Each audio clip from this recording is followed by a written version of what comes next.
Welcome to Blast on Mike's Fry Rock TV show. And today I have the pleasure of talking to one of my favorite people in the whole world, Dave Tice.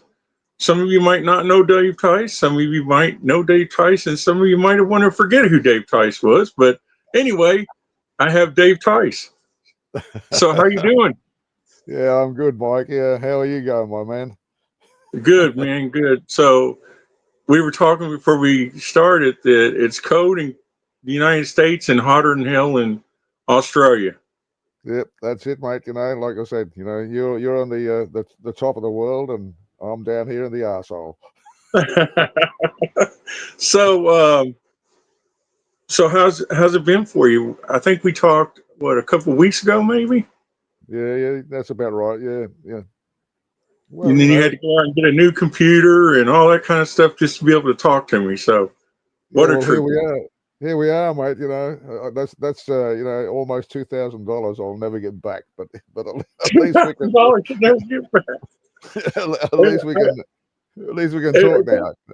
if I remember the Dave Tice that I met like I don't know 4 years ago or some shit at this point, Yeah. um, you're like, no, not getting on Facebook, nah, not doing that. We just got to talk by email. And I'm like, that's not going to get us nowhere. And look at you. You went to Zoom, then you went to Bandcamp, and you're like, oh, I love this Bandcamp shit. And then now you're buying a new computer just to talk to me. It's like, I feel special. Well, it's all your fault, mate. I've dipped my toe in the water of the 21st century, and now I'm up to here in it. Ain't that the truth? Ain't that the truth? So, um, yeah, as you all can tell, me and Dave known each other for probably, I don't know, 4 or 5 years now. At And least that, mate. It's like if we were neighbours, I think we'd be sort of around at each other's house drinking coffee together all the time or something. yeah, we even got a record done for you in that time period. Yeah, So yeah, that's right. All thanks to you and your connections with Ripple Music at that time, which is, I know you're not involved with Ripple anymore, but you know. It's all your fault, mate. What am I going to do with you? I don't know whether to send you a big kiss or to give you a damn good kick up the backside. well, my goal are two things for 2025. One is to get this documentary about you done that we've been talking about, or Yeah, started at least. And the second is to get you a record out on the label I work for, Fire yeah. Rock Music Group. Those are the two goals I have for Dave Tyson, Mike Wilkerson for 2025. You might have other goals, but you know, Well, people can have different goals, or we can all run in parallel, doing our own bits and pieces, and connect wherever necessary, mate. That's the story. I mean, yeah. I must admit to you that we've been talking about this thing for a little while, Mike. And I've been going through a period in 2024 where I've been kind of unsure, frankly, about actually how I want to go, or what I want to be doing. Hmm. I think we all reach a time in our life where we sort of tend to look back a bit and, you know, maybe think perhaps I've been doing things wrong. Maybe I should be doing this. Maybe I should be doing that. Um, Hmm. so this my birthday is Christmas Day, as and this year I'll be 74. And I think it's about time I, you know, the old story about shit or get off the pan. I need to, get some things done. I've got lots of little bits and pieces which I've been messing around with over the last 12 months or so, and Hmm. never quite getting anything finished. And now, as you know, as the Grim Reaper glides ever closer to me, I thought, well, Dave, you better get some stuff finished for a change. So that's my plan. Well, you do have this that came out. Hold on. Yeah, that's right. But I mean that as you know, Mike, uh, that was a uh, very quickly done thing. And in my Mm. in my in my my egomania, I thought that my guitar playing might be good enough now to sort of present to the world. You know? And you know, and I suppose in many ways, you know, we went into the studio. I went in there with a bass player and a percussionist and laid down a total of 22 songs in about 5 hours. You know, so really, that's kind of like a demo, if anything. You know, it's not really the sort of thing that I would expect to deal with a major label or you know a company that's specifically doing that. Mhm. Uh, Nonetheless, it was an experiment which worked to a certain degree. Um, but one thing I realized, and I should have known it anyway, was that I mean I can play a bit of guitar, but I have very definite limitations in that area, and I know musicians in this country that are happy to work with me that I should really be sort of doing it with rather than trying to do it all myself. Um, you know, I suppose in many ways that trying to learn to be a guitar player, which is what I've been doing for the last 20 or 30 years now, um, I can perform quite successfully, as a guitar player. Mhm. But as you know, I'm mainly a singer. That's what I do. I sing and write. But I can do that. But uh, you sort of create a glass ceiling for yourself when you don't take advantage of the very talented people around you that can add Mhm. to what you're trying to do, and rather than being, and I'm a bit of a control freak, you see. I like to run things myself, and Yeah. the reason for that is because too often I find that I'm the only one I can really rely on. That's the way it works. So I put bands Well, together. I put bands together. I supply the repertoire. I do the singing. I try and play the guitar, and uh, maybe when I was 22, I could have done all those things. Now I've got to be a bit more yeah. gentle, a bit more gentle with myself. Yeah. Now getting back into them pants I seen on that video a minute ago, huh? And those Well, platform boots. well, you know very well that I've done a few, Buffalo, what I call Buffalo revisiting gigs over the last few years, and you know, I can do that. I can still do that, but once upon a time I could do it and then party on all night and do the same thing the next day for a Yeah. fortnight or a month. Nowadays I can do it once a month. And then spend the next 3 weeks sort of laying around going, oh shit, that hurt. That hurt. Well, let's go back to the beginning, okay? How about we do that? Yeah, yeah, go there. So if y'all haven't figured out yet, I'm talking to Dave Tice of Buffalo, and let's go back to the beginning, okay? Yeah. When did you decide that you wanted to be a rock star?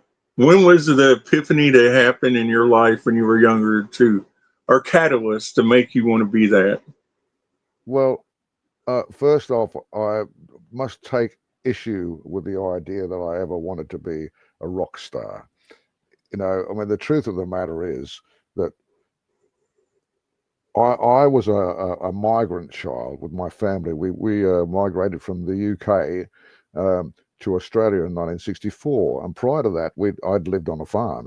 My father was a farm worker, and so consequently, I didn't really have much of a circle of friends that were into music or any of those kind of things. And the whole the Beatles were happening, of course, in the early '60s, as you know, and the Rolling Stones, but I knew nothing about that.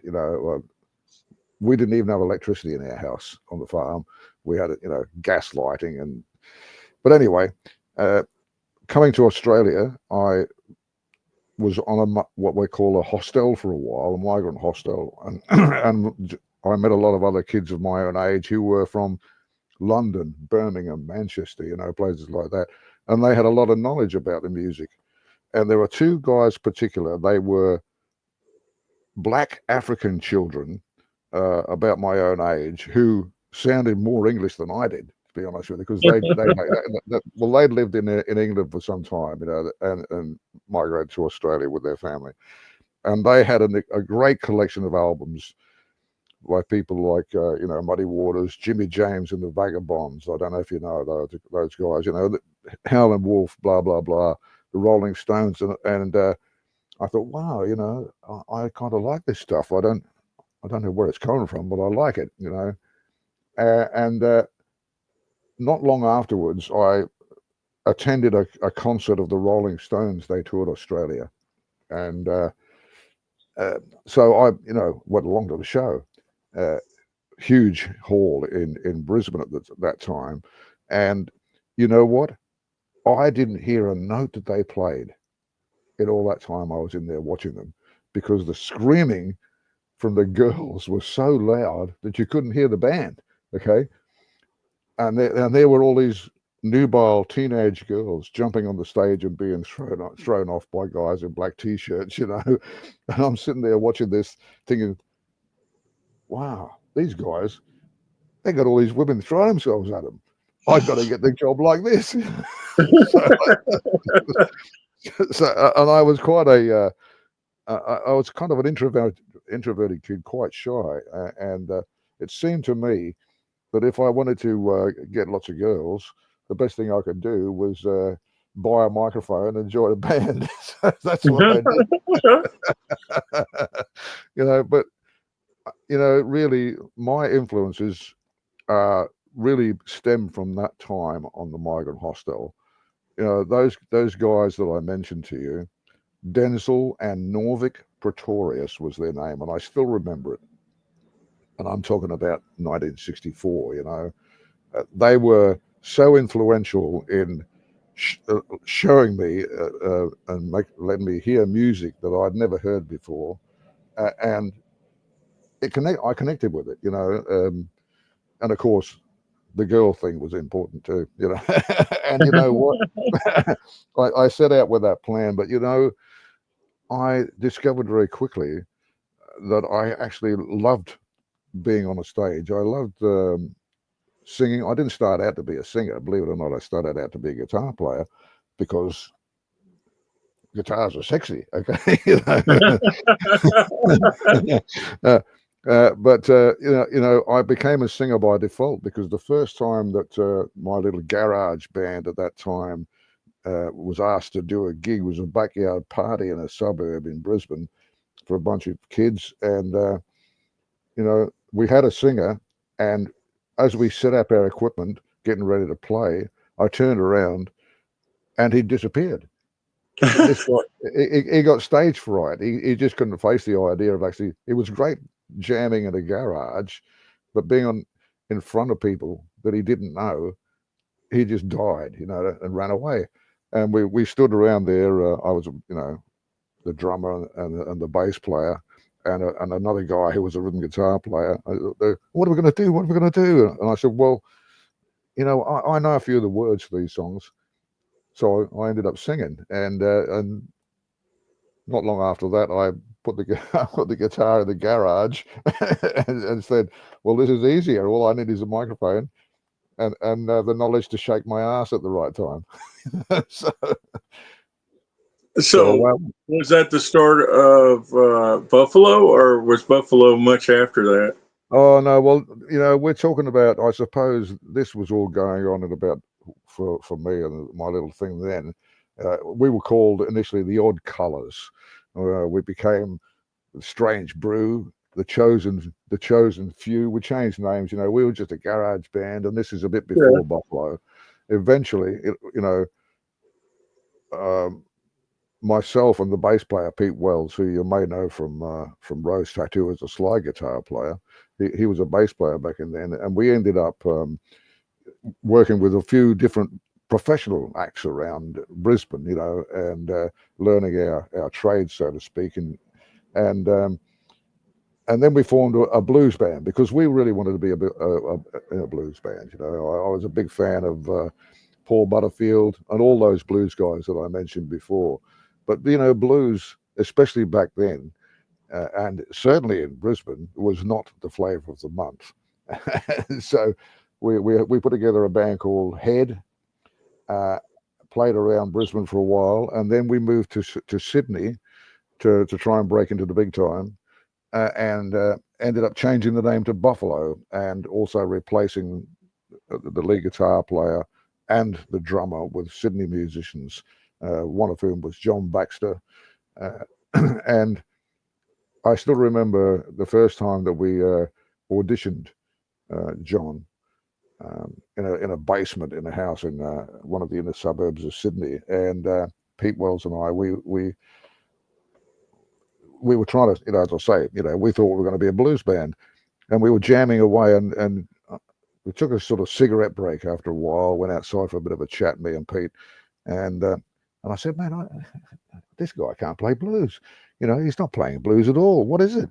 And Pete said, well, he said, I don't know what it is, but it's kind of interesting. We should go with that. And that's how Buffalo became what it was, because John was very much a riff merchant, big heavy riffs, and it changed our whole direction at that time, and we became a heavy rock band, and that was how Buffalo came about. And what year was that? Well, that would have been late 1970, I suppose. It was. We moved to Sydney as Head early 1970. As I say, we shed 2 members because they lost the faith, and they wanted to go home to their girlfriends. So and by sort of late 1970, we basically formed what became the core of Buffalo. Myself and Pete, John Baxter, Paul Balby, and of course we changed a few members after that, but that was the start of it. And we just started gigging around Sydney, trying to get a reputation, which we did. So at that point, Covenant came out in America, Deep Purple had already come out, and so had Black Sabbath. Then gave way to Buffalo, and then bands like Pentagram came out shortly after that. So you're kind of in that middle part of what everybody considers the roots of stoner rock or doom rock or whatever it is that people want to category it at this point. Elf, I think, was just about around that same time too, within all that, which you told me that Buffalo actually toured with Black Sabbath, right? Well, we didn't tour with them. We did a couple of shows with them. 2 specifically in Sydney, in fact. Mm-hmm. Yeah. And then you also later on played with Rainbow? Yeah, we did shows with Rainbow around the east coast of Australia. We also did shows with Slade, Status Quo, Lindisfarne, So what happened that Buffalo was out at the same time as AC/DC was out? No, they came later, man. AC/DC are about 3 years behind us. Well, 74, right? Is what I'm saying. Yeah. They were around 74. So right. What happened that Buffalo went this way, but AC/DC just shot straight up in the stratosphere? Well, I think these things often are about timing.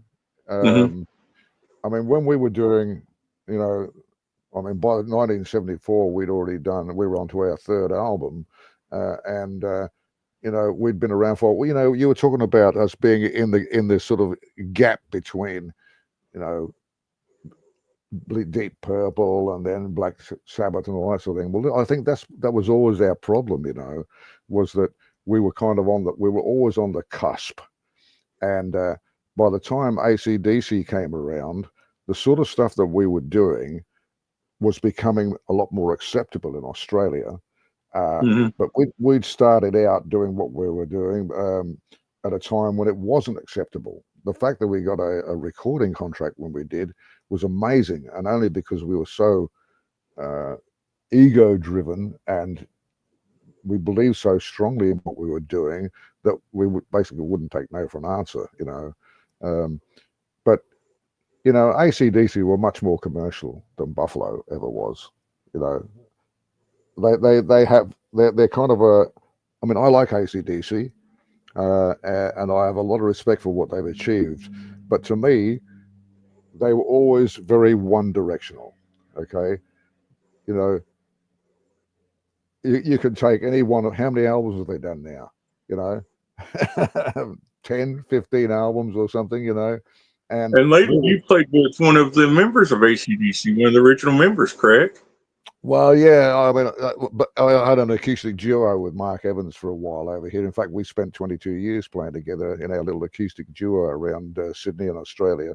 Mark was the bass player from, you know, what people think of as the first lineup of AC/DC. But, you First, know, yeah. yeah, they were much more commercial than us. And also, they were signed to the right record company, as far as Australia is concerned, anyway. And the company, which was Australian based, and were prepared to push an Australian artist out to other countries, you know, to England and America and all that sort of thing. You know, all bands have a trajectory. I think, you know, you start out low at a low point, you try to build something, and if you are lucky at all, you build a following, you know, and then you reach a point where you're at a peak, and then there's only one way to go from there, really. And that's what happened was we started out, we did it tough. You know, we used to put on our own gigs around Australia because the agents wouldn't book us. You know, they didn't like what we were doing at the start, and the only reason we got to where we were going was because we did live shows, which we put on ourselves, and we grew an audience. You know, Mm-hmm. but the sort of music we were playing, and you know what that is, Mike, because Of course. you know the records. You know, it was frowned on by the traditional business in this country. We were always the outsiders. AC/DC came along when people were more prepared to accept that idea of hard rock. I don't call Buffalo stoner or doom. I just call it a hard rock band. But Mm-hmm. you know, AC/DC is much more really of a traditional rock band than we were. We tried to push the boundaries a bit, and we were sort of we were proud of the fact that we were outsiders. But And the they wild didn't. thing about that, the wild thing about that is, okay, so Buffalo got pigeonholed to Australia. You never got to play here. Your records were never released here.